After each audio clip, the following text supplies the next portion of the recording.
Et rebonjour à tous, on se retrouve aujourd'hui pour corriger une copie de droit constitutionnel, une copie qui m'a été envoyée donc par message. Je vous rappelle que vous pouvez tous et toutes m'envoyer vos copies dans l'adresse mail en description de cette vidéo.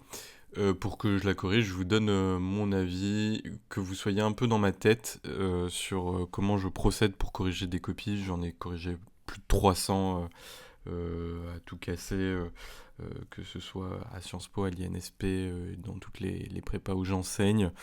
Et du coup, ça vous permettra d'avoir mon retour critique sur vos productions et ça vous aidera à progresser plus rapidement. Donc n'hésitez pas à me contacter si ça vous aide. Euh, Aujourd'hui, on va corriger une copie de droit constitutionnel donc, qui m'a été envoyée par message sur un sujet qui s'appelle la dissolution.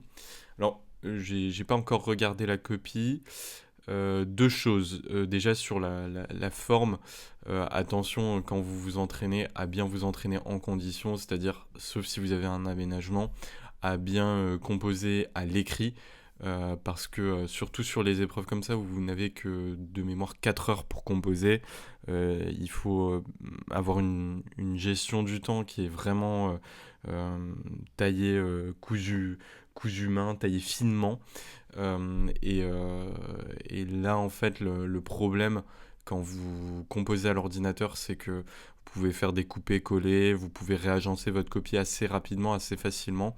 Votre brouillon peut devenir votre copie. Ce qui n'est pas possible quand on est réellement en condition. Donc pour moi, voilà, ça peut être utile, mais vraiment le plus optimal, c'est de s'entraîner en conditions réelles, c'est-à-dire avec un crayon, un papier, enfin un stylo, un papier, et puis voilà. Mais bon, c'est toujours mieux de s'entraîner que de ne pas s'entraîner, quitte à s'entraîner à l'ordi. Le deuxième point que je voulais faire, c'est que sur un sujet comme celui-ci, sujet qui est la dissolution, le risque qu'on va avoir, c'est de rentrer dans le sujet en mode fiche. Euh, c'est euh, euh, c'est un sujet qu'on peut être tenté de traiter un petit peu comme si vous demandiez à ChatGPT de vous dire voilà, dis-moi ce que tu penses de tel sujet. Il va vous dire point 1, point 2, point 3, mais sans jamais monter de problématiques dessus. Et là, sur ce type de sujet, pour vraiment se distinguer de la masse, la stratégie à adopter, c'est trouver un angle de problématisation, quel qu'il soit, mais trouver un angle de problématisation qui permette à la fois de couvrir tout le sujet, mais en même temps de montrer qu'il y a une réflexion, parce que c'est vraiment ça qui est attendu par le jury, et c'est vraiment ça qui, dans un concours, je vous parle pas d'un examen là, je vous parle d'un concours, c'est vraiment ça qui permet de vous distinguer du reste des candidats, parce que la plupart des candidats, je sais pas si c'est statistique ou quoi, je sais pas si c'est un phénomène sociologique, mais la plupart des candidats vont essayer par peur en fait, de se rapprocher de ce qu'ils connaissent le mieux, à savoir leur fiche. Et là, en fait, ce qui va vous distinguer, c'est pas vraiment les connaissances, même si il y a un socle de connaissances qui est bien nécessaire pour pouvoir performer sur ce type d'épreuve.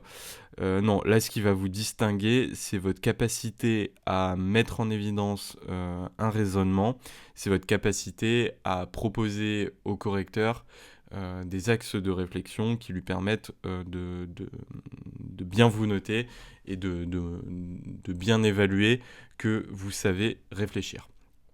Et donc, sans plus attendre, je vous propose de corriger cette copie. Et encore une fois, n'hésitez pas à m'envoyer un petit message. Je vous expliquerai comment ça se déroule pour pouvoir bénéficier de ce genre de correction qui, je pense, vous est beaucoup plus utile qu'une correction où c'est très ramassé, où un correcteur vous dit en 3-4 lignes ce qu'il pense de votre copie et on voit pas précisément les endroits où ça pêche, vous n'êtes pas vraiment dans sa tête.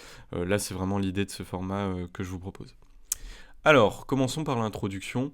Bon, déjà, le point positif de cette copie, mais après, bon, c'est un petit peu le fait que ce soit composé à l'ordinateur qui fait ça, c'est que c'est une copie qui est quand même très aérée, qui est facile qui a l'air facile à lire Et au plus vous facilitez la vie de votre correcteur, au plus vous serez valorisé. Donc, même si vous composez à l'écrit, pas à l'ordinateur, essayez quand même de garder cette mise en page aérée avec des alinéas, etc. Une bonne distinction entre ce qui relève de l'accroche, de la problématisation des définitions, de la problématique, etc. C'est vraiment des points positifs. Donc là, rien que sur la forme, ça a l'air pas mal. Mais voyons sans plus attendre ce qui est proposé par cette copie. Je n'entrerai jamais en lutte contre la volonté nationale exprimée par ces organes constitutionnels, déclare le président du Conseil, Jules Grévy, en 1979, à la suite de la crise politico-institutionnelle entraînée par la dissolution. Alors, je crois qu'il y a une petite erreur de date, mais pourquoi pas sur cette introduction. Et c'est pas mal de parler de la dissolution de MacMahon en 1877. De cet épisode a découlé un usage rare de la dissolution sous la 3e et la 4e République française, que la Constitution de 1958 n'en fasse un outil plus facilement utilisable par le président de la République. Si la dissolution connaît des pratiques et des cadres constitutionnels contrastés entre régimes parlementaires, généralement déterminés par l'histoire constitutionnelle nationale. Ok, alors le problème, le problème c'est de ne pas définir la notion de dissolution. Et ce que vous pouvez faire dans une copie comme ça, c'est là, à partir de cet épisode a découlé un usage rare de la dissolution. Là, vous mettez entre virgules la définition, entendu comme étant, tac, tac, tac. Là, vous déroulez votre définition et puis vous terminez votre phrase. Ok. Ou même là, ainsi la dissolution, tac, tac, virgule, c'est-à-dire, tac, tac, tac. Et là, en fait, on peut pas vous reprocher de ne pas avoir défini le terme du sujet. Parce que là, sauf si vous le présentez plus bas, mais là, en fait, on n'a pas de définition vraiment de ce que vous entendez par dissolution, même si c'est un terme qui est plutôt consacré dans le droit constitutionnel. Mais bon, l'esprit de cette épreuve, c'est bien de définir les termes pour pouvoir en tirer des axes de problématiques. Alors, elle connaît donc des pratiques et des cadres constitutionnels contrastés. Ok, entre les régimes parlementaires, généralement déterminés par l'histoire constitutionnelle nationale. Votre phrase est un peu compliquée. On voit ce que vous voulez dire. En gros, voilà, il y a plusieurs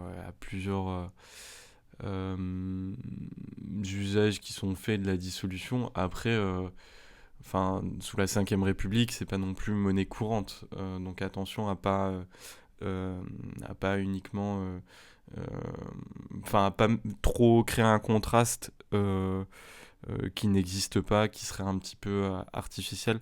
Par ailleurs, un des pièges sur les sujets de droit constitutionnel, c'est quand vous vous focalisez soit trop sur la France, soit trop sur la 5ème République. Bon, là, c'est pas le cas parce que vous apportez un peu de profondeur historique en remontant à MacMahon. D'ailleurs, une erreur à ne pas faire sur ce type de sujet, ce serait de parler de la dissolution de 2024. Enfin, c'est pas une erreur en soi, mais ce serait juste le truc trop attendu et en accroche, c'est pas forcément bien. Mais bon, voyons ce que vous proposez sur la suite de cette copie.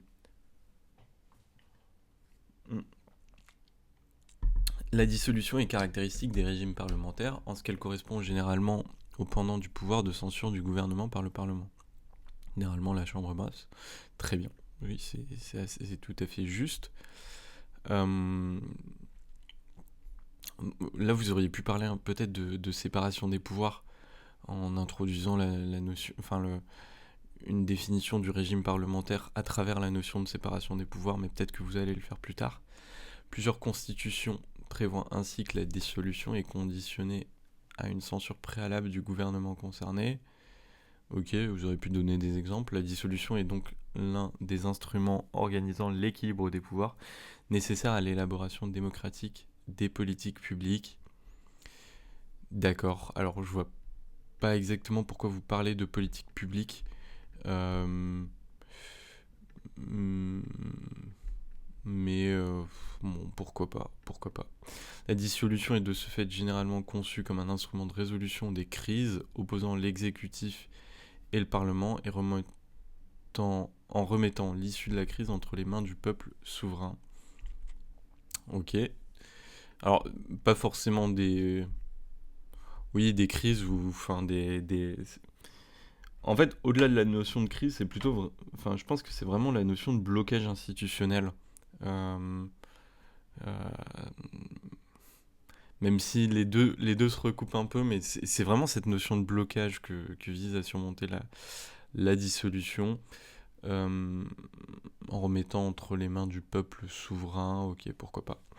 Toutefois, elle peut être provoquée par le gouvernement. N'oubliez pas que c'est en France du moins, c'est le président de la République. Toutefois, elle peut être provoquée par le gouvernement afin de créer des conditions favorables à ce dernier. Euh, Attention à cette imprécision, hein. Enfin, du moins pour ce qui est de la France, c'est vraiment le président de la République qui engage la dissolution. Peut également répondre à une crise sociale à échelle nationale ou à une crise politique à l'intérieur même de la majorité. Elle peut favoriser l'apaisement d'une crise politique comme elle peut créer les conditions d'une nouvelle crise politique, comme c'est le cas de la dissolution du 9 juin 2024 décidée par le président Macron. Bon, là en fait, je pense que vous allez un peu trop loin euh, dans la... Bon, c'est bien parce que il y a de la réflexion, donc ça c'est très bien. Néanmoins, vous allez, je pense, un peu trop loin dans la... Pas dans la précision des exemples, mais vous rentrez trop dans l'exemplification, dans l'illustration, dans la catégorisation, alors que là, en introduction, on attend plutôt de vous que vous soyez dans le monde des idées, mais grandes idées, et dans le monde du regroupement en catégories. Et là, typiquement, en fait, moi, j'aurais scindé le sujet en deux grands axes, ou du moins la réflexion, je l'aurais scindé en deux grands axes. Un premier axe pour dire que la dissolution, c'est un outil de règlement des conflits. Et c'est ce que vous dites là. Néanmoins, c'est aussi un outil qui a des ambiguïtés parce que euh, ça peut générer aussi ou accentuer, catalyser une crise politique. Et dès lors, il faut s'interroger euh, sur comment envisager la dissolution. Est-ce qu'on doit l'envisager comme un outil de résolution des conflits politiques ou bien comme un outil catalyseur de ces dernières. Et là, vous avez un axe de problématisation, un fil conducteur qui vous permet euh, de, euh, de dérouler sur ce sujet.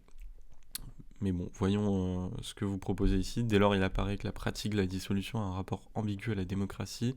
Si elle implique de convoquer le vote des électeurs, caractéristique essentiellement démocratique, elle peut être utilisée à amoindrir le contre-pouvoir qu'est le Parlement. Ça, je vois pas trop le lien avec ce que vous avez indiqué précédemment. Par ailleurs, est-ce que le Parlement est un contre-pouvoir?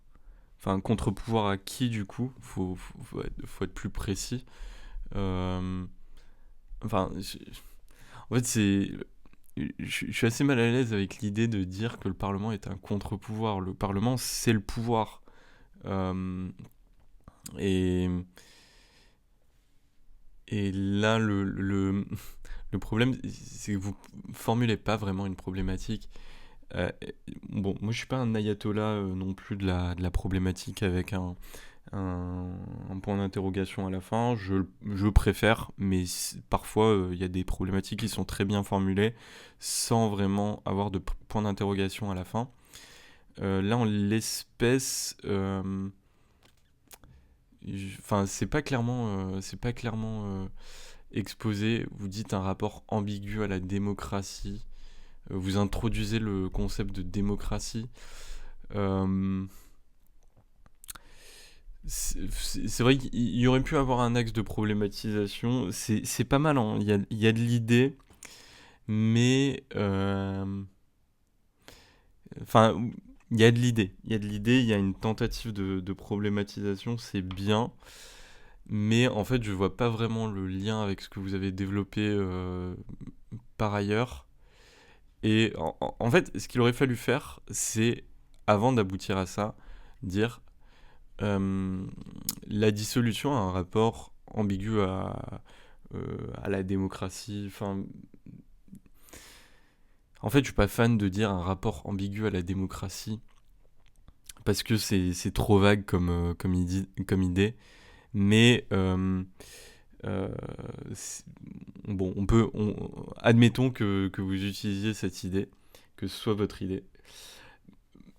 En termes de réflexion, en termes de présentation des idées, ce qu'il aurait fallu faire, c'est plutôt un truc du type, d'une part, la dissolution peut être envisagée comme un mode de résolution des conflits, faisant appel à, euh, au peuple, donc à la démocratie, afin de résoudre des conflits politiques, des blocages institutionnels, etc., etc. Néanmoins, une certaine pratique de la dissolution peut également être envisagée comme antidémocratique, dans le sens où elle viserait simplement à contourner le Parlement ou à surmonter un blocage enfin, on pourrait également envisager la dissolution comme un outil antidémocratique, dès lors, quel, euh, comment envisager la dissolution ou la dissolution est-elle un frein ou un catalyseur à l'idée de démocratie, enfin un truc autour de ça, mais vraiment présenter deux axes de réflexion dans votre partie de problématisation pour montrer au correcteur où vous allez. Et là, en fait, on le voit pas très clairement.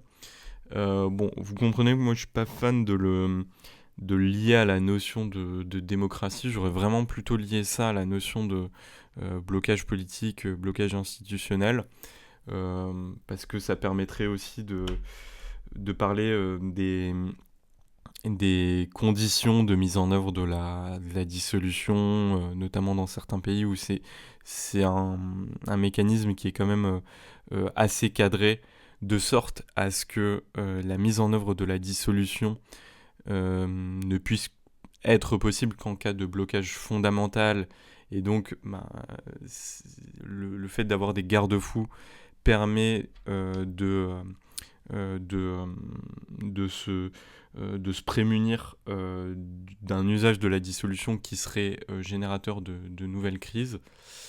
Mais voilà, pourquoi pas, au moins, ce que j'apprécie, c'est que vous défendez des idées, donc c'est plutôt positif, et puis voilà, voyons ce que vous proposez. Après, bon, je vais finir de lire et je vais vous dire ce que je pense de manière générale. Si la dissolution a pu être contestée en ce qu'elle permet de révoquer des représentants de la nation, ce qui conduit à en encadrer l'usage dans la plupart des constitutions, elle peut être un instrument démocratique par la possibilité de donner au peuple de s'exprimer sur une crise politique ou en donnant à l'exécutif démocratiquement élu la majorité nécessaire pour appliquer son programme.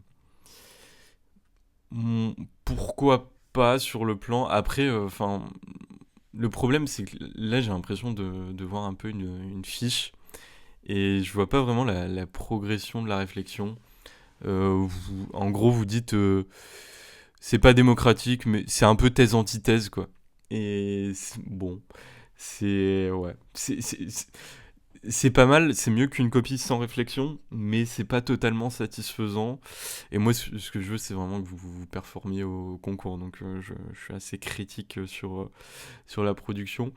Plus largement, là, je dirais que ça manque d'exemplification, peut-être. On aurait apprécié une ou deux phrases qui nous disent que ben, c'est un truc qu'on retrouve dans d'autres régimes et pas qu'en France. Simplement pour rassurer le correcteur sur le fait que ben, on peut parler du cas britannique, on peut parler du cas allemand, on peut parler également euh, des, du niveau infranational. Il y a un pouvoir de dissolution. On peut dissoudre l'assemblée délibérante des collectivités territoriales de mémoire. Alors, je crois que ça se fait par décret. Je sais plus si c'est en Conseil des ministres ou pas. Mais voilà. Et puis voilà, il y a un peu peut-être ce problème autour de la définition de ce qu'est la dissolution, et de la problématisation ici. Néanmoins, dans l'ensemble, c'est pas trop mal, mais c'est pas assez clair pour que là on se dit que ça va être une copie qu'on va bien noter, enfin qu'on va pas totalement casser, mais c'est pas non plus une copie qui va décoller, qui va toucher le 18. Enfin, du moins à la lecture de cette introduction, je me dis pas que c'est une copie qui va toucher le 18, je me dis que on peut aller autour de 12 déjà, assez sereinement en principe. Après, voilà, on pourra peut-être monter plus haut en fonction des idées, des exemples qui seront mobilisés. Mais dans l'ensemble, c'est pas trop mal, et on va voir ce que vous proposez dans le reste de la copie. Ok, donc on reprend pour s'attaquer à cette première sous-partie. La dissolution, en mettant un terme au mandat des parlementaires démocratiquement élus, a pu faire l'objet de contestations. Ok. Je suis pas archi fan de ce type de formulation. Il faut être un peu plus précis sur l'objet de contestation, en disant des trucs du type a pu être contesté en raison de pour son caractère, je sais pas quoi, parce que elle fait ça et ça. Faut être un peu plus précis pour que votre titre il soit vraiment percutant, efficace. Mais bon. La dissolution est utilisée pour amenuiser le contre-pouvoir parlementaire. Ouais, utiliser apparaît préjudiciable pour l'exercice de la démocratie. Oui, ok. Cet usage est caractéristique des régimes parlementaires jeunes, dont les exécutifs ont pu considérer que la dissolution était un moyen d'imposer leur vue. Alors attention quand même avec la confusion, enfin pas faire une confusion entre exécutif et pouvoir de dissolution. Enfin, ce que je veux dire, c'est que c'est en France, du moins, c'est une partie de l'exécutif qui a ce pouvoir de dissolution. Et vous pouvez très bien avoir le cas d'un Premier ministre qui n'est pas aligné avec le président de la République.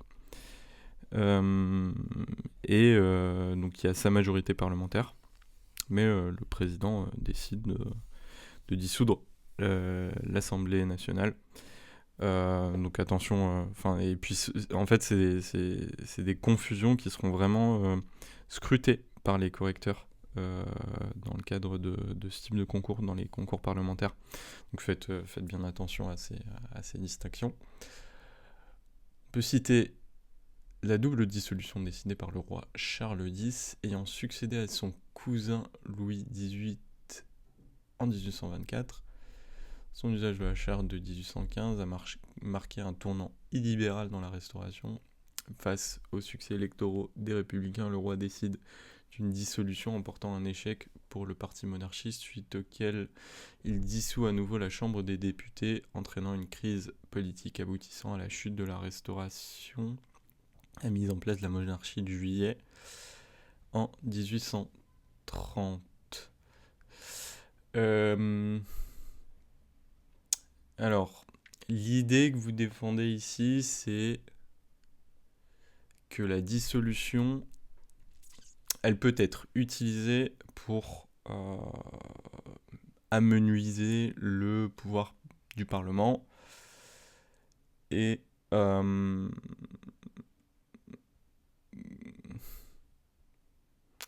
vous donner l'exemple de la Restauration.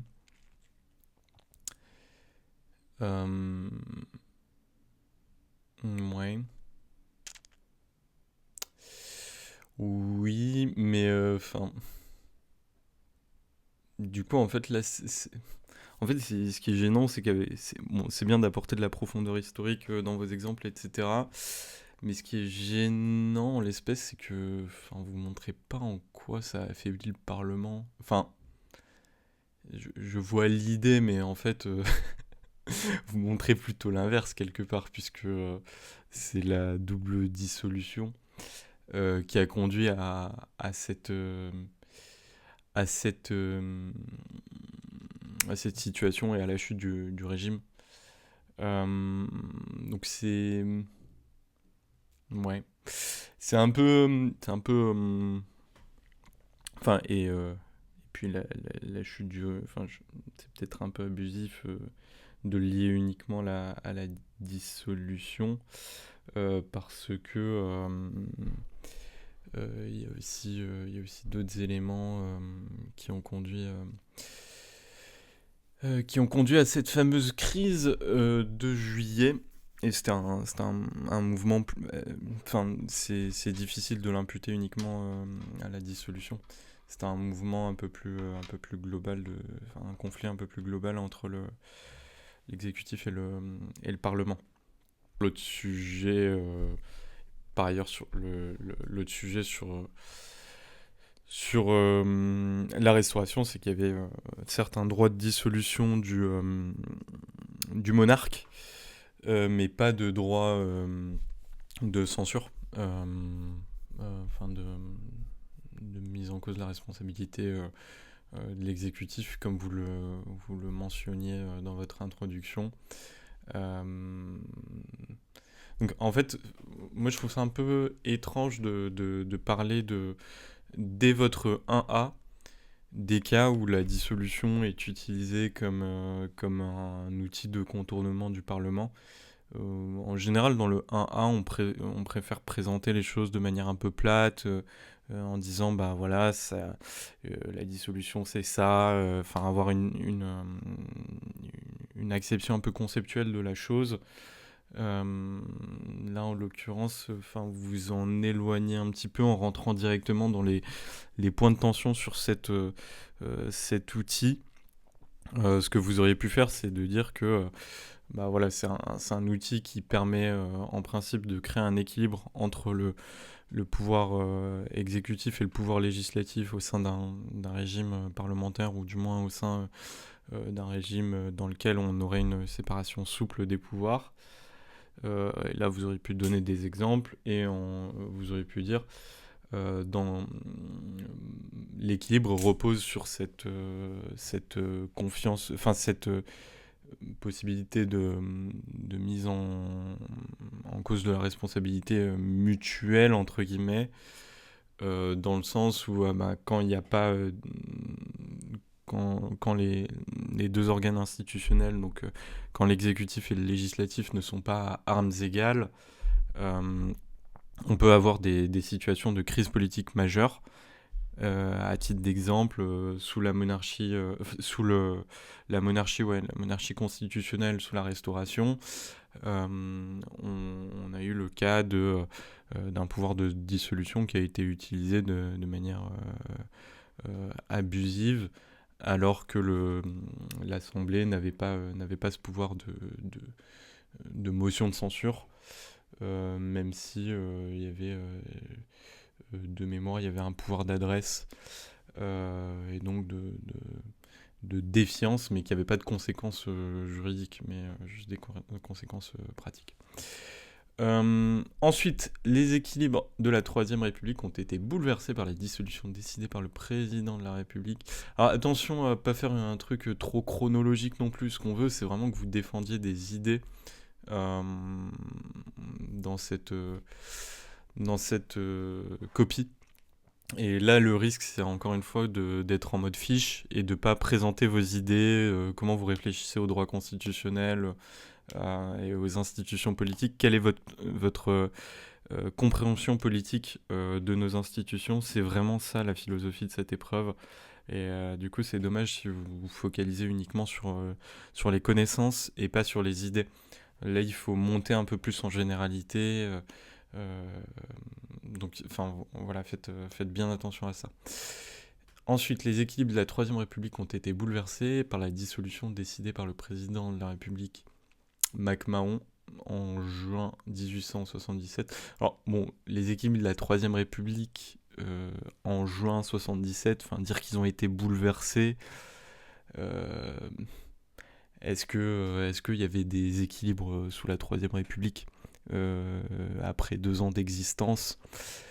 Euh, bon, vous voyez, il y a un peu c'est un peu limité ce que vous dites de ce point de vue-là. Suite à la crise politique du 16 mai 1877, le président monarchiste ayant poussé son président du Conseil, Jules Simon, à la démission, entraîna une crise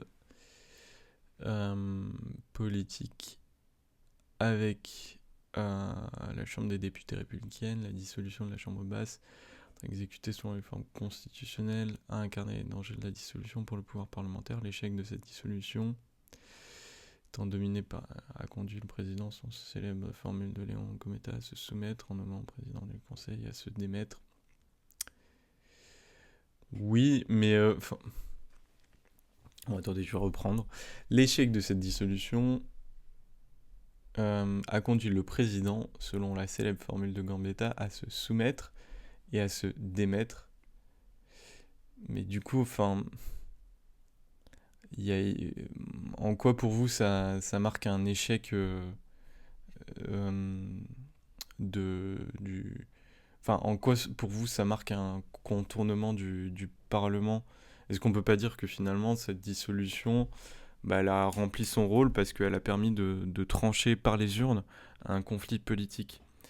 Euh, Enfin, en fait, ça aurait été un bon paragraphe à utiliser bah, à la suite d'un paragraphe un peu plus conceptuel pour dire bah, la dissolution, elle peut permettre de surmonter des blocages politiques.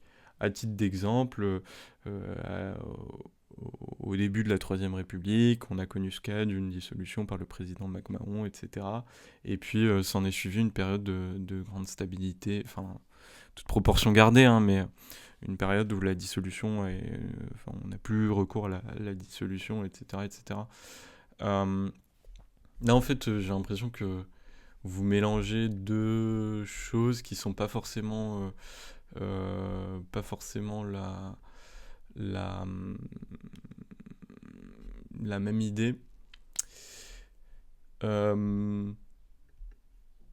Et puis, enfin, ouais. En fait, je suis pas archi convaincu par cette première sous-partie. Vous avez des connaissances, etc., mais c'est pas suffisamment monté en généralité, c'est pas suffisamment présenté sous forme d'idée. Euh, c'est, En fait, c'est pas suffisamment mis au service de votre réflexion.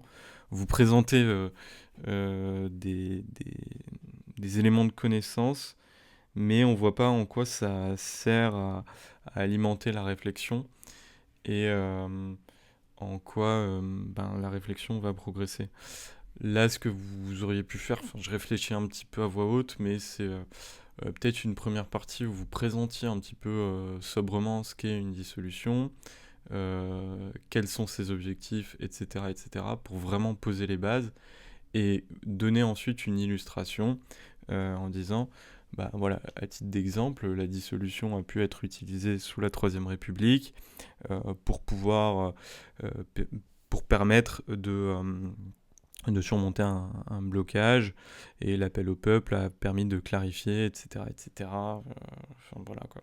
Donc ça aurait été pas mal mobilisé de la sorte, et puis garder peut-être cette idée sur l'usage de la dissolution pendant la Restauration, ben, pour ailleurs, ou du moins dire que bah, la dissolution, le pouvoir de dissolution, ça implique pour qu'il soit efficace, ce pouvoir de dissolution doit néanmoins être contrebalancé par un pouvoir de défiance ou de mise en cause de la responsabilité du gouvernement. Et là, vous auriez pu dérouler avec votre exemple. Et là, on aurait eu une partie un peu plus conceptuelle, un peu plus de réflexion où on pose les bases. Et ensuite, dans une deuxième partie, vous auriez pu évoquer des nuances ou bien évoquer, je sais pas, des encadrements de cette dissolution, etc., etc. Mais bon, on va voir ce que vous nous proposez par la suite. Marquée par ces dissolutions peu démocratiques, la culture... Ouais, en vrai, c'est un peu abusé de dire peu démocratique. Enfin, c'est pas non plus... Enfin... Enfin, surtout pour celle de la Troisième République, c'est pas... vous le dites vous-même, elle a été exécutée selon les formes constitutionnelles, etc., etc. Faut faire attention à pas tomber dans la caricature et à trop grossir le trait, même si c'est une dissertation et on aime bien mettre en évidence des points de nuance. Euh, bon, faire un petit peu attention à ce cas. Voilà. Donc, malgré marquée par ces dissolutions peu démocratiques, la culture constitutionnelle française est peu favorable aux dissolutions dites à l'anglaise visant à optimiser les résultats électoraux du parti au pouvoir. Cette dissolution peut permettre à l'exécutif de bénéficier d'une conjoncture politique plus favorable que celle anticipée des prochaines élections législatives apparaît plus risquée. Attention, enfin, je vois à peu près l'idée, mais la formulation de la phrase n'est pas des plus claires. Essayez de la faire un peu plus... Enfin, de rendre vos phrases un peu plus claires, vraiment pour qu'on ne soit pas bloqué à la réflexion, à la lecture, pardon, parce que c'est un point important, il faut que ce soit fluide et qu'on n'ait pas de raison de s'arrêter. Donc évitez les phrases un peu trop complexes et privilégiez toujours la fluidité. Si la pratique fut fréquente au Royaume-Uni jusqu'en 2011, elle a été employée à 2 reprises sous la Ve République. Dissolution décidée par le président Chirac en 1997 est le fruit d'un calcul politique anticipant la dégradation de la conjoncture avant l'élection. Toutefois, l'Assemblée nationale issue de celle-ci matérialise la victoire de la gauche plurielle imposant Lionel Jospin, que Chirac bénéficiait de la censure. Plus récemment, la dissolution Macron inattendue a débouché l'Assemblée nationale divisée en 3 blocs, rendant difficile la construction d'une majorité. Cette dissolution a fait l'objet de contestations liées d'une part au contexte de cette décision et d'autre part au processus de décision. Par essence solitaire, en effet, si la Constitution prévoit la consultation du Premier ministre, les consultations formellement effectuées ont semblé insuffisantes. Yael Braun-Pivet était prise lorsque j'ai été consulté, était déjà prise lorsque j'ai été consulté à Gérard Larcher, estimant qu'il était informé et non consulté. Ok, attention, faites référence aux personnes par leur titre. Le président de la République, la présidente de l'Assemblée nationale, le président du Sénat. Là, pareil, le même écueil que tout à l'heure, en fait, vous parlez... vous donnez trop de... Enfin, vous développez trop d'exemples et on voit pas assez votre idée, l'idée force que vous voulez défendre ici. Enfin, en fait, en quoi ça nous aide de savoir que la France, la culture constitutionnelle française est peu favorable aux dissolutions à l'anglaise. Enfin, en fait, il faut que ce soit au service d'une idée. Et là, votre problématisation, elle était sur est-ce que c'est quelque chose de démocratique ou pas, grosso modo, si je grossis le trait. Et là, en fait, vous nous décrivez, enfin, vous faites de la description de ce qui se passe en France, et vous le liez pas forcément à votre problématique. Et donc, l'impression que ça donne au correcteur, c'est que là, vous êtes en train de réciter une partie de votre cours sans vraiment le lier à votre problématique. Là, ce qu'il aurait fallu faire, c'est quelque chose du type les cultures constitutionnelles nationales peuvent enfin l'acception des démocratique ou pas la pratique de la dissolution dépend également de culture constitutionnelle nationale. Euh, Au Royaume-Uni, c'est un peu plus institutionnalisé. En France, c'est vrai que les deux derniers exemples euh, illustrent le fait que ça n'a pas forcément eu l'effet escompté. Enfin, c'est un peu compliqué de le présenter comme ça à voix haute, mais j'espère que vous voyez ce que je veux dire. En fait, là, on aurait souhaité que vous présentiez une idée autour de ben ça, qu'est-ce que ça nous dit, ou cette comparaison entre le Royaume-Uni, où on peut, c'est vrai, avoir des élections générales qui sont convoquées, euh, et la France, en quoi est-ce que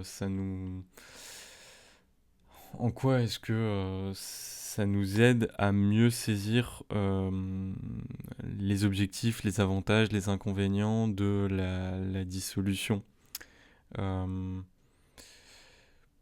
voilà, enfin, c'est assez insatisfaisant en fait. Et puis euh, par ailleurs, bon, c'est bien de donner des illustrations, mais ce qu'on aurait souhaité, c'est que peut-être vous disiez un peu plus conceptuellement, encore une fois, que la dissolution est en principe encadrée constitutionnellement. Par exemple, en France, ben voilà, il y a des consultations qui sont préalables, etc., etc. Et le mettre en regard de la pratique, en disant, voilà, en remobilisant ces idées. Euh, donc au final, au total, bon, déjà il y a peut-être un problème sur la numérotation de votre partie parce que j'ai l'impression que là c'est votre 1A et là c'est votre 1B. Au total, cette première partie, la dissolution en mettant un terme au mandat des parlementaires démocratiquement élus a pu faire l'objet de contestations. Ouais, c'est assez peu. On voit que vous avez des éléments de connaissance, mais est-ce que vous défendez vraiment des idées? C'est discutable.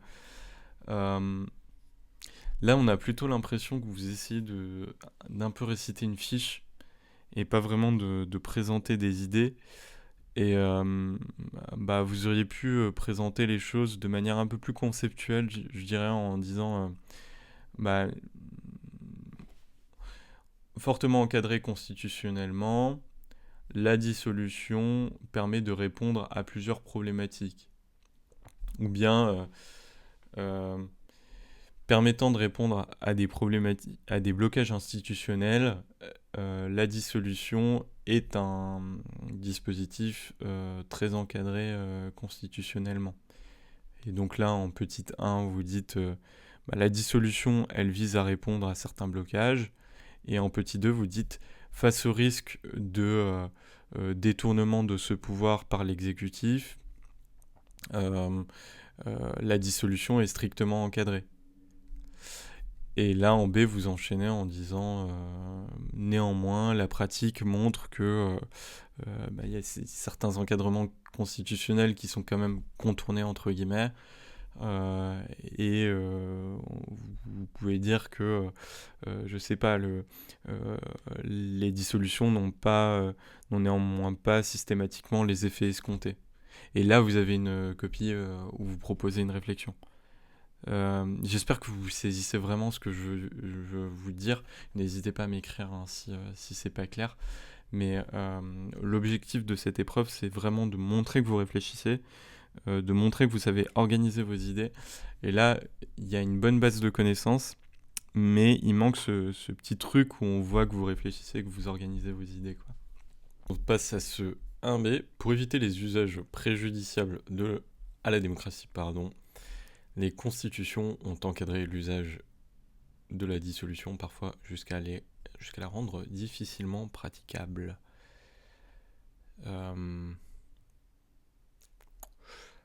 Ok. Bah, c'est un peu redondant de dire. Enfin, oui, mais on voit votre idée, donc pourquoi pas. Vous voyez, là, vous êtes déjà un peu plus dans l'idée et moins dans la description. Donc ça c'est bien, c'est un assez bon titre, mais voyons ce que vous proposez dedans. Plusieurs constitutions, allemande, britannique, 4ème République française, ont conçu la dissolution comme une réponse à la censure du gouvernement, afin de limiter son usage à la résolution de blocage institutionnel. Ok. Moi, en termes de formulation, là, je mettrais plutôt un truc vraiment, encore une fois, dans l'idée, à savoir, en fait, vous enlevez plusieurs constitutions et vous dites la dissolution peut en effet être conçue comme une réponse à la censure du gouvernement. Bam. Ou la dissolution est encadrée afin de la limiter à la résolution de blocage institutionnel. Et là, vous déroulez. Voilà, c'est de la formulation, mais c'est important parce que ça montre que vous savez jongler entre idées et pas idées. Enfin, exemple quoi. Illustration, ce que vous voulez.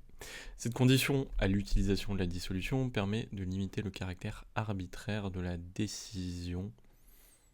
Ouais. Bah après, ça dépend de ce que vous appelez arbitraire. Hein. Il y a toujours de l'arbitraire dans une décision de dissolution. Enfin, ouais. Privilégiez le fait de dérouler vos idées simplement plutôt que de rajouter des surcouches. Essayez d'alléger votre copie, ça vous sera jamais reproché. En Allemagne, la dissolution est possible en cas de vote d'une motion de censure constructive permettant de mettre fin au blocage institutionnel. Si le Bundestag peine à élire un nouveau chef de l'exécutif, elle est également possible en cas de censure du gouvernement suite à l'engagement par celui-ci de sa responsabilité. La dissolution dépend ainsi également du Parlement, ce qui peut conduire à une action de celui-ci en faveur de sa propre dissolution en cas de crise institutionnelle, comme en janvier 2024, 4e usage de l'article, suite conduisant à la dissolution du Bundestag par la Scholz, suite à l'échec de la commission tricolore, faire adopter un budget. Ok, évitez de dire suite à, on dit à la suite de.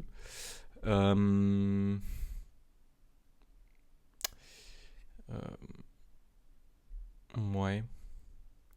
Après, est-ce que la dissolution a permis de surmonter le blocage institutionnel en Allemagne ? On ne sait pas, l'avenir nous le dira, mais c'est bien. Déjà, c'est bien de faire du droit comparé, de proposer des idées en droit comparé. Mais encore une fois, là, vous retombez peut-être un petit peu dans le travers de présenter un peu votre cours. Il faut vraiment que vos idées, que vos connaissances, elles soient au service de vos idées. Ça va être le thème en fait de cette correction. Pour vous, je pense que le principal axe d'amélioration, c'est ça. Vous avez les connaissances, vous êtes en place pour ce concours en termes de connaissances. Mais moi, ce que je veux, c'est que vous fassiez la différence le jour J. Et pour faire la différence, il faut vraiment rattacher les choses aux idées, montrer qu'on sait jongler avec les idées, qu'on a des idées de concept, etc.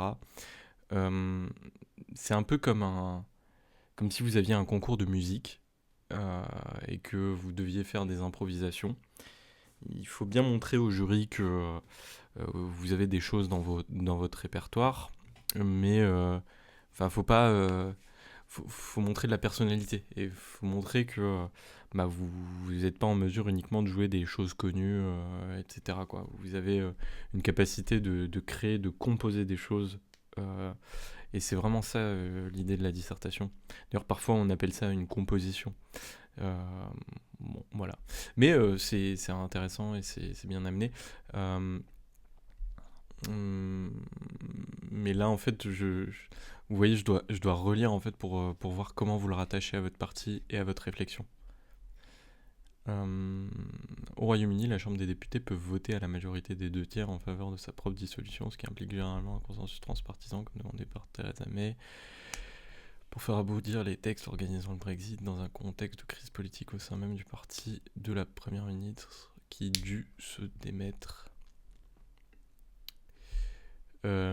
Ok. Je vous avoue que je suis pas un expert de la dissolution au Royaume-Uni, mais il me semblait que ça avait été beaucoup plus encadré en 2011, et puis on était revenu dessus en 22. Enfin, les Britanniques étaient revenus dessus en 22. Mais ouais, donc là en fait, ce que vous évoquez, c'est plutôt le cas de la dissolution décidée par le Parlement lui-même. Euh, Pourquoi pas, pourquoi pas. Pourquoi pas. Mais comment vous le... Alors, plusieurs constitutions ont conçu la dissolution comme une réponse à la censure du gouvernement.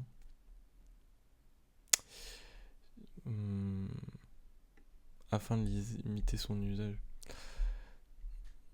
Oui, j'ai essayé de le rattacher à ce que vous présentez comme titre, c'est pas forcément évident. Ouais. Enfin, en fait, du coup, le risque pour vous, c'est que le correcteur se dise, ok, ben, cette personne a des idées, a une compréhension du sujet et tout, mais derrière, il n'y a pas vraiment de mise en réflexion, de mise en tension de ses connaissances, et par conséquent, c'est un peu compliqué de s'y retrouver et de savoir si c'est juste une personne qui connaît bien son cours ou si c'est une personne qui maîtrise vraiment les concepts. Toutefois, les limites strictes peuvent rendre la dissolution difficilement praticable. Le constituant de la 4ème République étant marqué par la dissolution pratiquée par le maréchal MacMahon, il soumet l'exercice de celle-ci à 2 renversements de gouvernement en l'espace de 18 mois et à une délibération en Conseil des ministres. En conséquence, le pouvoir législatif particulièrement puissant de la 4ème République a conduit à l'instabilité et à un seul usage. Alors, il me semble que sous la 4ème, il y avait aussi une pratique du Parlement pour contourner le pouvoir de dissolution. Je sais plus comment ça s'appelle, mais il y avait une pratique comme ça qui permettait de contourner la dissolution. Donc là, ça aurait pu être un truc où en fait, vous défendiez l'idée que parfois trop d'encadrement de la dissolution conduit à trop d'instabilité politique. Et vous voyez, encore une fois, quand je vous fais un retour, j'essaie de le mettre, de le rattacher à une idée, alors que vous appuyez beaucoup sur votre connaissance. Voilà, mais bon, je vais pas m'éterniser dessus. Enfin, la dissolution, pardon, est généralement uniquement... Évitez les 2 successions d'adverbes, c'est pas joli en français. Applicable aux chambres basses, et elles seules peuvent renverser le gouvernement. Toutefois, en Italie, le bicamérisme égalitaire se matérialise notamment par la possibilité pour les 2 chambres de renverser le gouvernement et donc d'être dissoutes. Ok, mais quel est le rapport avec ce que vous dites là, encore une fois. Là, surtout que en fait, vous avez plein d'exemples et tout. C'est comme si... voilà, je vais prendre une autre analogie. C'est comme si vous aviez tous les ingrédients, mais que en fait vous mettiez tout dans un saladier pour faire votre gâteau. Imaginons que vous vouliez faire, je sais pas, un gâteau de Cédric Grolet. C'est comme si vous aviez tous les ingrédients pour faire votre trompe-l'œil, mais que vous mettiez tout dans le saladier et que vous touillez, et comme si ça allait vous sortir le trompe-l'œil. Et en fait, c'est pas vraiment ça l'idée de la dissertation. La dissertation, l'idée, c'est plutôt de valoriser ces ingrédients, de les sublimer à travers sa capacité d'analyse, sa capacité d'organisation des idées. Donc là, vous avez plein de billes, ce qui me rassure énormément pour vous. Néanmoins, il faut encore tout mettre en musique. Voilà. Et surtout, faites bien attention à rattacher vos idées à ce que vous annoncez, parce que là, on voit pas... surtout que votre problématique, elle porte surtout sur la notion de démocratie. Là, en quoi vous le rattachez à la notion de démocratie, à la notion d'abus, etc. Voilà. Et peut-être que vos paragraphes, vos parties, bon, ça c'est aussi le fait de composer à l'ordinateur, sont un peu longues. Parfois, il faut juste donner un petit peu moins d'ambition, entre guillemets, à son devoir, être un peu plus modeste, et ça vous conduit à gratter des notes qui sont un peu plus élevées. Mais passons à la suite. Encore une fois, je vous fais un retour critique qui est un retour en mode concours. Vous avez des connaissances et tout, donc c'est très bien. Mais moi, je vous fais un retour en mode concours, en mode que va voir le correcteur. Et si vous avez des connaissances, mais à connaissance égale, en fait, vous vous contentez simplement de les exposer, donc de réciter votre cours, et qu'il y a un autre candidat ou une autre candidate qui, pour le coup, vraiment tente des choses, essaie de défendre des idées, la copie qui défend des idées sera plus valorisée. De plus, la plupart des constitutions prévoient des limites temporelles à l'usage de la dissolution. C'est pas mal ça, limite temporelle. Vous auriez pu faire par exemple un truc genre, je sais pas, limite matérielle, limite temporelle. Et là vous organisiez, vous structuriez votre paragraphe. Mais là en fait c'est un peu... Il y a beaucoup d'idées et peu de cohérence. Donc c'est un peu dommage. Il s'agit d'éviter une pratique de nature à contraindre le pouvoir législatif. L'usage dévoyé de la dissolution par le genre Charles X a conduit à en empêcher les utilisations rapprochées un an dans la Constitution de 58. Si la dissolution est un acte de gouvernement, le Conseil constitutionnel pourrait en vérifier le respect en contrôlant le décret de convocation des scrutins des élections législatives. Sinon, respect du délai est de nature à menacer la sincérité du scrutin. Ok, l'incertitude, quant à la compétence du juge constitutionnel pour contrôler le respect du délai pose question sur l'opposabilité de cette disposition constitutionnelle. Ok. C'est bien de le rattacher à de la pratique. Ouais, c'est bien de le rattacher à la pratique. Après,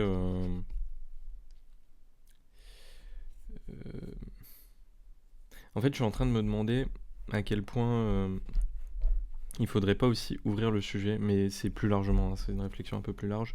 Je suis en train de me demander à quel point il faudrait pas ouvrir le sujet sur les conséquences politiques de la dissolution, je sais pas, l'instabilité, etc. Alors peut-être que c'est un truc que vous allez évoquer plus tard, mais par exemple, vous savez, la dissolution, elle a aussi affecté les travaux de l'Assemblée nationale qui discutaient par exemple un projet de loi important, et donc sur la fin de vie.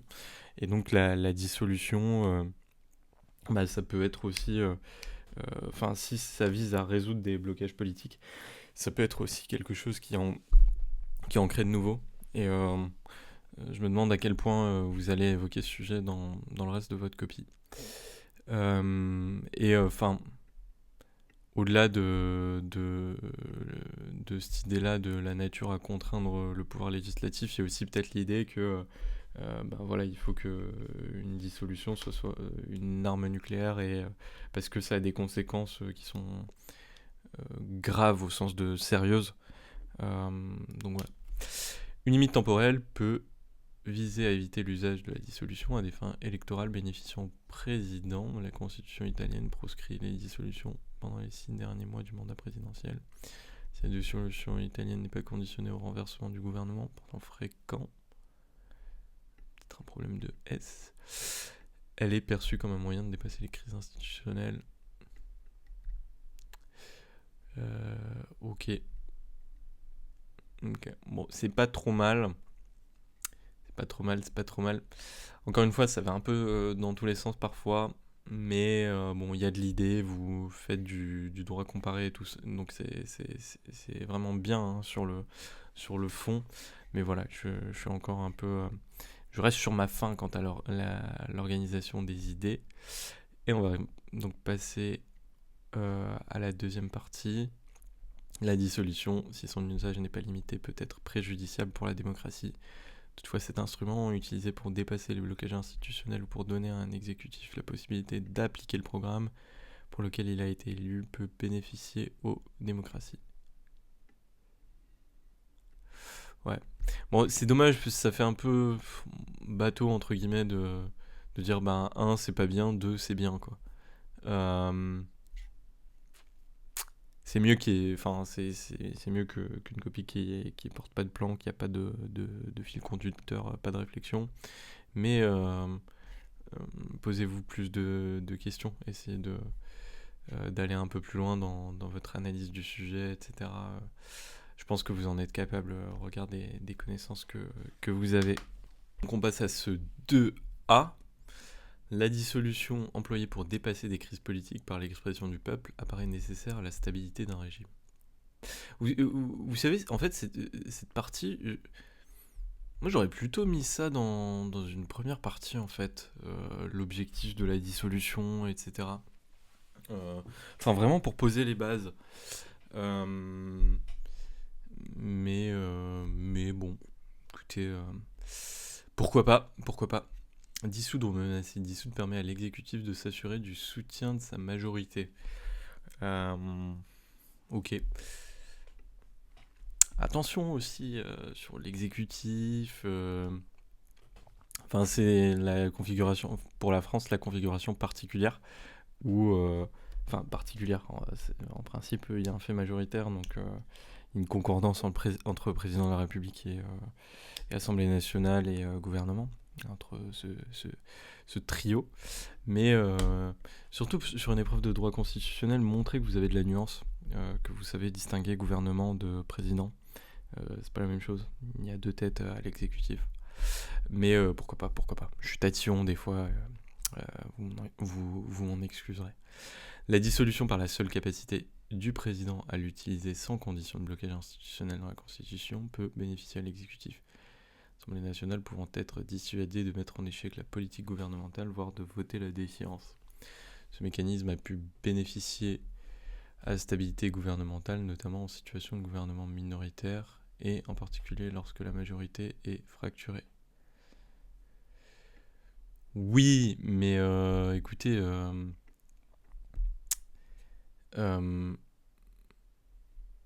en fait, la dissolution, c'est un peu balle au centre aussi, c'est un peu redonner la parole au peuple.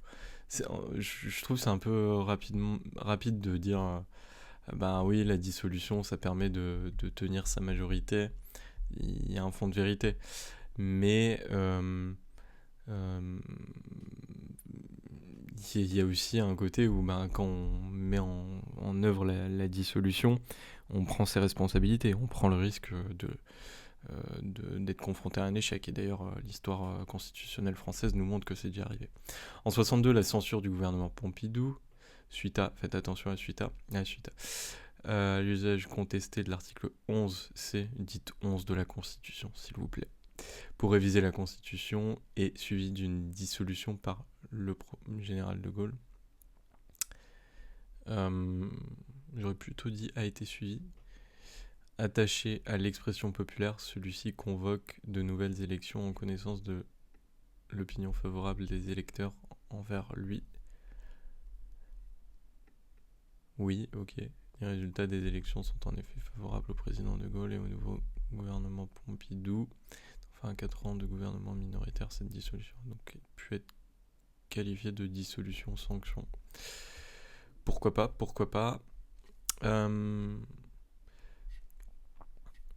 Je suis en train de regarder l'équilibre des parties. C'est vrai que votre première partie était un peu plus longue que le reste. Faites bien attention parce qu'en fait il y a peut-être des idées que vous aviez là qui auraient pu basculer là. Voilà, veillez à bien garder une copie équilibrée. Dans un contexte de crise sociale, la dissolution donne au peuple l'opportunité de s'exprimer, ce qui peut constituer une issue démocratique. L'usage donne le moyen à l'exécutif de réaffirmer sa légitimité malgré les contestations. Ok. Provoquer une nouvelle dissolution dont l'issue lui est relativement favorable à la contestation croissante de sa politique. La pratique n'est toutefois pas proprement française, elle a été employée par le Premier ministre britannique, contexte de grève, et par l'exécutif grec en 2012 face aux crises politiques, sociales et financières qui ont affecté la Grèce.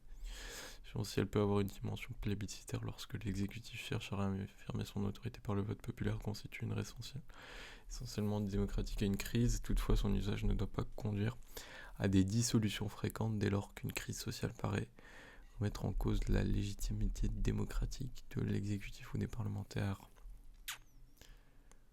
Bon, là je vois pas trop ce que vous voulez dire. Par ailleurs, vous employez un vocabulaire un peu normatif.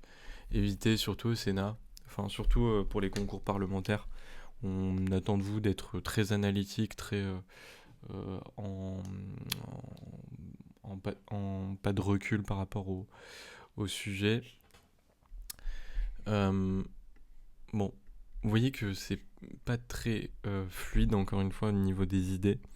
Et attention, je vous fais ces commentaires, je veux pas que vous braquiez ou que vous disiez je suis complètement nul, etc. Il y a vraiment du bon dans votre copie. Et moi, mon objectif, c'est de vous permettre de vous améliorer. Mais c'est juste que je pense que vos copies pourraient être... Enfin, votre copie, là, en l'espèce, pourrait être plus percutante. Et là, en fait, j'ai du mal à voir l'idée générale. Dissoudre ou menacer de dissoudre permet à l'exécutif de s'assurer du soutien de sa majorité. Dans un contexte de crise sociale, la dissolution donne au peuple l'opportunité de s'exprimer, ce qui peut constituer une issue démocratique. Là, essayez de reformuler les titres pour les rendre plus clairs. Là, votre idée, c'est la dissolution apparaît parfois nécessaire à la stabilité d'un régime. Petit 1, du point de vue du gouvernement, cela peut, petit 1, cela peut résoudre une crise politique au niveau des partis. Enfin, essayer de catégoriser ça avec les partis. Petit 2, ça peut résoudre une crise politique vis-à-vis de l'opinion publique, du soutien populaire. Essayez de faire des catégories comme ça, ce sera beaucoup plus percutant dans votre présentation des idées. Et vraiment, ça montrera que votre copie est analytique et pas dans la seule récitation de vos idées. Mais dans l'ensemble, il y a de l'idée et tout, donc c'est pour ça que je suis un peu mal à l'aise avec l'idée de vous dire, vous faire un peu des commentaires négatifs entre guillemets, même si c'est pas négatif, c'est pour vous aider à progresser. Mais voilà. Bon. Mais je pense qu'il y a du bon, il faut encore s'ajuster méthodologiquement. Si la dissolution peut permettre à l'exécutif nouvellement élu de se donner les moyens d'appliquer son programme, le parlementarisme rationalisé rend cette pratique moins fréquente. Bon, attention à pas ressortir à toutes les sauces le parlementarisme rationalisé. Ouais. Là, vous auriez pu ouvrir, par exemple, sur la dissolution emporte des conséquences qu'il convient de mieux mesurer. Vous auriez pu parler de, je sais pas, la période d'affaires courantes, des questions sur la capacité du gouvernement à siéger au sein de l'Assemblée quand il est nouvellement élu, etc., etc. Tout genre de sujets qui sont posés sur la transition, la période de transition entre la chute de l'Assemblée nationale et la nomination d'un nouveau gouvernement, enfin la dissolution de l'Assemblée nationale, la nomination d'un gouvernement, tout le politique que ça peut avoir, tout le coût pour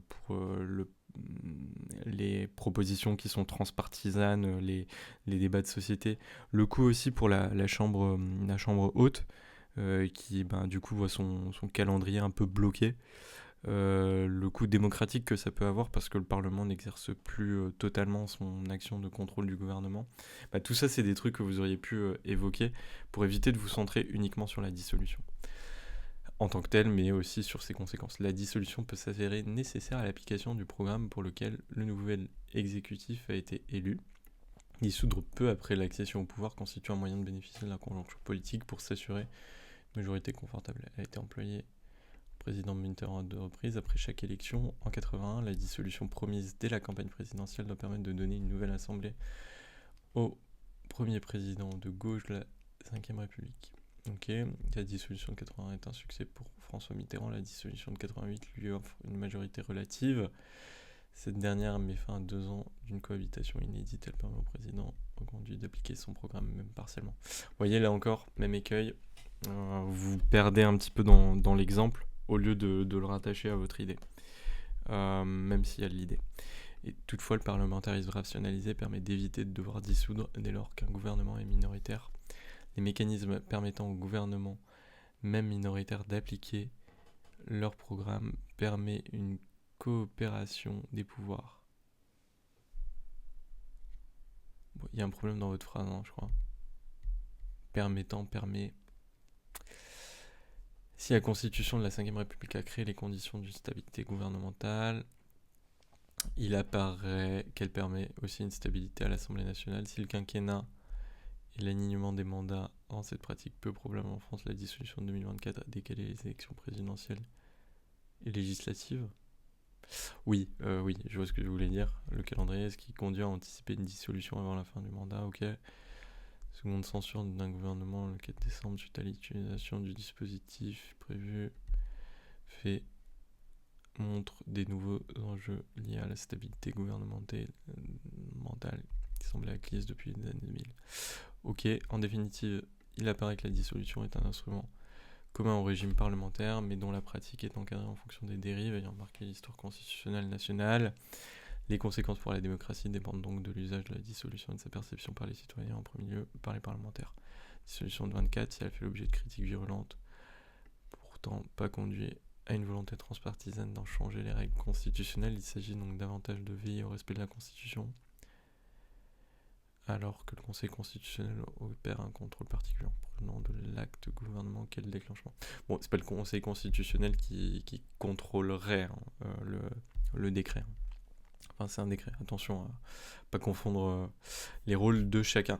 Bon, écoutez, petite synthèse sur cette copie. Cette copie, elle a beaucoup de qualités, notamment beaucoup de connaissances qui feront que, quoi qu'il en soit, en principe, vous devriez avoir une note assez correcte. Je dirais un minimum 11, parce qu'il y a beaucoup de connaissances, etc. Et c'est vrai que par rapport à une copie qui aurait que focalisé l'attention sur la 5ème République, sur la France, et pas de profondeur historique, pas de comparaison, votre copie, elle a beaucoup de qualités de ce point de vue-là, avec une bonne connaissance du dispositif dans l'histoire et puis dans la géographie.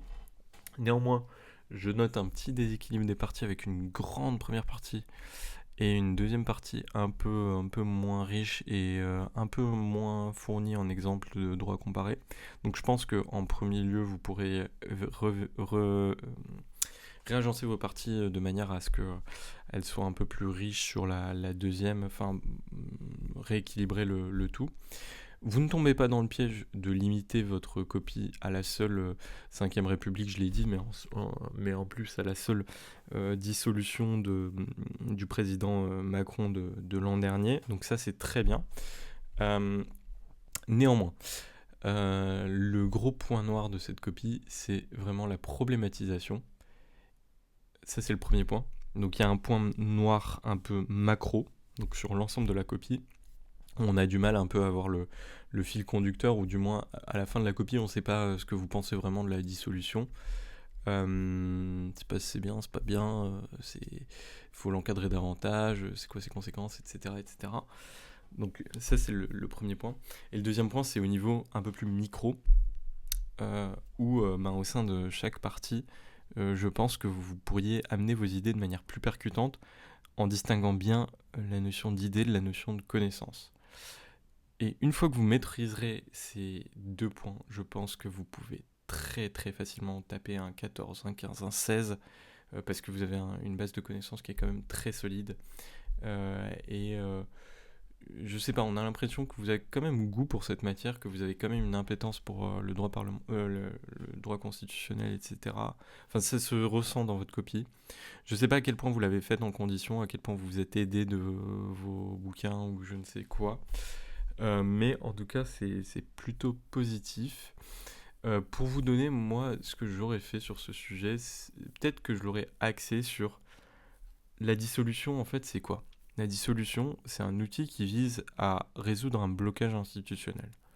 Néanmoins, en fait, la dissolution, parfois, c'est pas efficace, donc ça permet pas de résoudre un problème institutionnel, voire parfois c'est risqué. Dans le sens où ça peut accentuer les blocages institutionnels ou accentuer les dimensions de crise politique. Et par conséquent, qu'est-ce qu'on peut, pas qu'est-ce qu'on peut faire, mais quels sont les mécanismes qui sont à prévoir pour se prémunir de ça, pour faire que la dissolution soit bien un dispositif efficace, etc. Et en première partie, Enfin, et je me serais interrogé sur vraiment la notion, est-ce que c'est un truc positif ou est-ce que c'est un truc négatif? J'aime bien vraiment me poser la question, est-ce que les choses sont positives, est-ce que les choses sont négatives? Parce que c'est des trucs qui aident à réfléchir et c'est des choses qui vous permettent de construire une tension dans votre sujet, mettre en avant les points positifs, les points négatifs d'un dispositif, d'un mode d'organisation des relations, etc., etc. C'est quelque chose qui vous permet de montrer que vous réfléchissez. Et il faut surtout partir des définitions en fait pour pouvoir construire sa problématique. Et en général, quand vous avez un sujet un peu comme ça, genre la dissolution, je sais pas, le pouvoir, le truc, le machin, où y a très peu de termes, l'idée c'est d'essayer de partir d'une définition, regarder les objectifs d'un dispositif et s'interroger sur est-ce que ce truc atteint ses objectifs. Ou si vous avez un truc qui est le Parlement, ben vous interrogez par exemple sur est-ce qu'il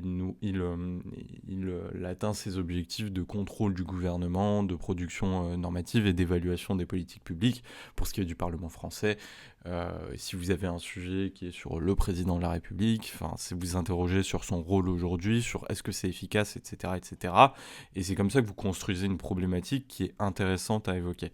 Et pour ce sujet-là, donc comme je vous le disais, ce que j'aurais peut-être fait à votre place, mais encore une fois, je ne me suis pas posé réellement sur le sujet, si ce n'est en regardant votre copie, c'est de me demander à quel point la dissolution, c'est un dispositif qui permet en effet de surmonter les blocages politiques, ou plutôt un dispositif qui accentue ces blocages politiques. Et dans une première partie, j'aurais fait une présentation un peu à plat de ce dispositif de dissolution, en rappelant les objectifs dans un 1A, en disant par exemple, je sais pas, la dissolution est un dispositif qui a vocation à prévenir les blocages politiques dans des systèmes de séparation souple des pouvoirs. Et en 1B, je dirais, néanmoins, compte tenu des risques des risques d'abus liés à son utilisation, c'est un dispositif qui demeure très encadré, voire parfois difficile à mobiliser, à la fois dans le droit et à la fois dans la pratique. Toujours bien insister sur le droit et la pratique, c'est vraiment des choses qui sont valorisées à ces concours parlementaires. Et il suffit de lire les rapports du jury pour voir que en fait, la plupart des étudiants oublient la pratique, ou bien oublient la place des partis politiques, ou bien oublient le droit comparé, etc. Et là, vous avez une première partie qui tourne. Et encore une fois, il ne faut pas faire une première partie qui soit super longue. En termes de quantité de pages, je dirais que 3 pages pour une partie, 3 pages et demie pour une partie, c'est amplement suffisant pour une épreuve de 4 heures. Si vous comptez 2 parties qui font 3 pages et demie, plus une introduction qui fait en gros 1 page et demie, et une conclusion qui fait une demi-page, à la fin vous êtes entre 8 et 9 pages, et c'est tout à fait suffisant pour une copie de droit constitutionnel à faire en 4 heures. Et voilà. Et sur la deuxième partie, je me serais plutôt interrogé sur est-ce que la dissolution, finalement, aujourd'hui, c'est pas quelque chose qui ne permet plus de surmonter les blocages, mais au contraire qui est plus totalement efficace à ce titre-là, et qui, en fait, accentue des blocages qui sont plus profonds, et vraiment s'interroger sur ça, en mettant en évidence que la dissolution, elle peut avoir des conséquences, elle peut être inefficace dans le sens où elle permet pas de surmonter le blocage, et deux, elle peut être dangereuse entre guillemets. Et moi j'aimais beaucoup faire ça dans mes 2A, dire tel truc peut être à la fois inefficace, donc petit 1, et dangereux, petit 2. Et ça marche souvent. Parce que ça vous permet de structurer assez facilement vos idées à peu de frais, et de montrer qu'il y a une forme de réflexion. Et en B, l'idée dans les concours parlementaires, c'est pas forcément de porter des recommandations, mais de dire voilà comment les choses, quelles sont les grandes perspectives, comment les choses se passent concrètement dans la vraie vie, et qu'est-ce qui est recommandé de faire. Et là, en B, vous auriez pu parler du fait que le Parlement sait néanmoins s'adapter à ces dissolutions en réorganisant des élections rapidement pour la présidence de l'Assemblée nationale, par exemple, ou bien en continuant ses travaux pour ce qui est du Sénat, et notamment son travail de contrôle du gouvernement, et dire que en dépit de ces évolutions, en dépit de cette capacité d'adaptation qu'a le Parlement, il y a des recommandations qui sont formulées, notamment sur la question de la gestion des affaires courantes, notamment sur la question du statut, de la place du gouvernement dans cette ce contexte un peu nouveau, et plus largement il est aussi possible éventuellement d'ouvrir sur d'autres choses, à savoir qu'est-ce qui se passe dans un régime de séparation rigide des pouvoirs. Par exemple, aux États-Unis, pourquoi il n'y a pas de pouvoir de dissolution, pourquoi on est dans une forme de rigidité.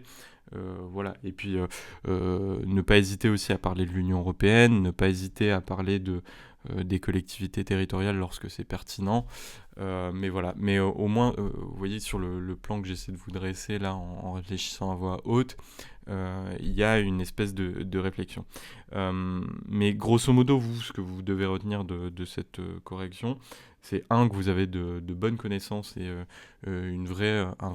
ça transparaît de votre copie, un vrai intérêt pour la matière. Mais deux, il faut aller un niveau au-dessus en termes de problématisation et de présentation de vos idées pour ne pas tomber dans le travers du bon élève, à savoir la récitation de son cours, mais vraiment montrer que vous réfléchissez. Pour le coup, là, vous avez vraiment des idées, mais il faut formuler vos parties comme si c'était des arguments, comme si vous présentiez un plan de réflexion à des étudiants ou à des gens qui sont complètement novices dans la matière. Il ne faut pas que ce soit un mode d'emploi Ikea. Il faut plutôt que ce soit une histoire que vous essayez de raconter, des arguments, un peu comme un reportage sur Arte, un peu comme un documentaire, où vous essayez de vous interroger sur les différentes facettes d'un problème, et pas forcément essayer de prendre pièce par pièce. Il faut vraiment qu'il y ait limite du storytelling dans ce que vous faites. Mais voilà. À part ça, je dirais que c'est une copie assez bonne quand même dans l'ensemble, avec quand même de bonnes connaissances. En termes de notation, moi j'aurais donné entre 11 et 12 peut-être. Le 12, ça aurait été vraiment si le reste du paquet de copies était très moyen. Là, j'aurais valorisé quand même cette copie qui a encore une fois des bons éléments sur notamment le droit comparé, le droit, la profondeur historique. Voilà, en termes de connaissances, peut-être qu'il manquait une attention sur le supranational et les collectivités territoriales.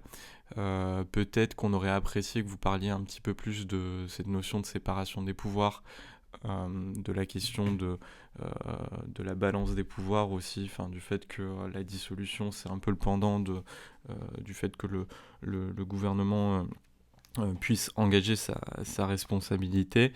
Que la responsabilité du gouvernement puisse être questionnée. Vous le mentionnez un petit peu, mais c'est vrai que c'est pas tant au cœur de votre réflexion, et c'est important de montrer que la dissolution, c'est bien le pendant du fait que le gouvernement puisse être renversé. Un peu plus de réflexion sur cette notion de séparation des pouvoirs, ça aurait été pas mal. Mais dans l'ensemble, voilà, j'ai pris plaisir à lire votre copie, et voilà, j'espère que ces retours vous ont été utiles. Je vous souhaite bon courage pour la suite de votre préparation et pour le concours qui arrive, et puis voilà, appliquez bien les conseils que je vous donne.